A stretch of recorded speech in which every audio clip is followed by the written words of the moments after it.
আমারে চোখেই দেখলা না? মনে আছে তো তুমি আজ বিয়ার প্রস্তাব নিয়ে আমাগো বাড়িতে আসবা? এটা কিছুতেই হইতে পারে। কি কি কইলা? তুমি আমারে বিয়া করতে চাও না? আমার স্বপ্ন শেষ হয়ে যাইতেছে মালা। আমার খামারের গরু। তোমার খামারের গরুর কি হয়েছে? কয়দিন ধরে গরুগুলা কিছু খাইতেছে না। সকাল থেকে একটা গরু মাটিতে শুয়ে। আমি এখনই প্রাণী সম্পদ হাসপাতালে ডাক্তার সাহেবরে ফোন দিতেছি। হ্যালো ডাক্তার সাহেব,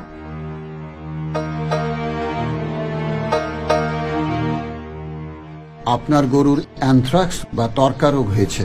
এই রোগ হলে গরুর শরীরে প্রচন্ড জ্বর ওঠে, লোম খাড়া হয়ে যায়, গরু মাথা নিচু করে থাকে, অনেক দুর্বল হয়ে যায়, লেজ দিয়ে মশা মাছি তাড়াবার ক্ষমতা পর্যন্ত হারিয়ে ফেলে, গরুর খিঁচুনি হয় এবং শেষ পর্যন্ত গরু মারা যায়। অনেক সময় এসব লক্ষণ প্রকাশের আগেই গরু মারা যায়। আক্রান্ত গরুর কাছে যাওয়া যাবে না।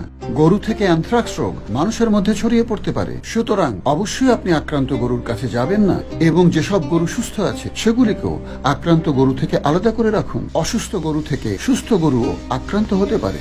আরেকটি বিষয়, অ্যানথ্রাক্স রোগে আক্রান্ত গরু যদি মারা যায় তাকে সঙ্গে সঙ্গে মাটির নিচে পুঁতে ফেলতে হবে এবং সেই গরুর লালা রক্ত মাটির নিচে পুঁতে ফেলতে হবে।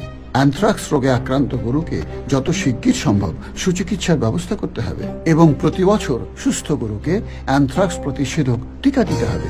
প্রতি বছর নিয়মিত টিকা দিব, সুস্থ সবল তরকামুক্ত গরু পাবো।